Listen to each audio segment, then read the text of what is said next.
Komið sæl, Sigurður heiti ég og er að fara að kenna hérna nokkur námskeið, meðal annars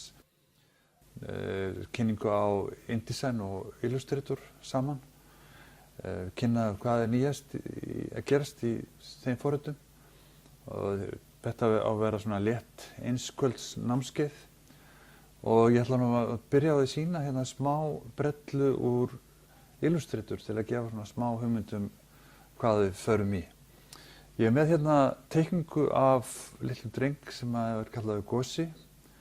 og það kemur oft upp að maður þarf að búa til fleiri en eina afstöðu með sömu myndinni og þetta getur verið svona svolítið bras að færa til hluti og Illustrator teikningu ef það þarf að breyta stöðunni, en það er búið að bæta inn núna ákveðnum fítus kallaði Poppy Warp til þess að geta hreyft svona smávegis hluti. Og það sem það maður þarf að byrja á því að gera er að velja alla teikninguna, sem er bara allt valið, og fara í Poppy Warp sem er hérna þetta tól hérna niðri í horninu og velja sér það punkta sem maður vill að hlutinni snúist í kringum. Sem dæmi þá get ég valið hérna að hendin snúist, veltist og get þá leikið mér með hendina, hún fari svona. En eins og þið sjáu þá hefur hreyfingin áhrif inn á alla teikninguna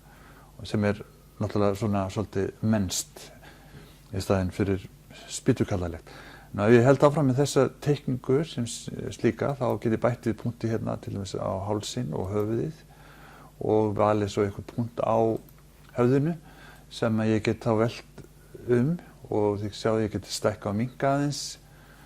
og láta hann svona vaka sér, hann geti verið að syngja þessuna.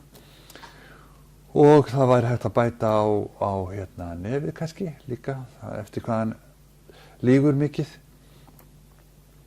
Og þetta ásamt mörgu öðru ætlum við að kíkja á þessu stutta námskeiði með Illustrator og InDesign saman og hlakka bara til að sjá okkur.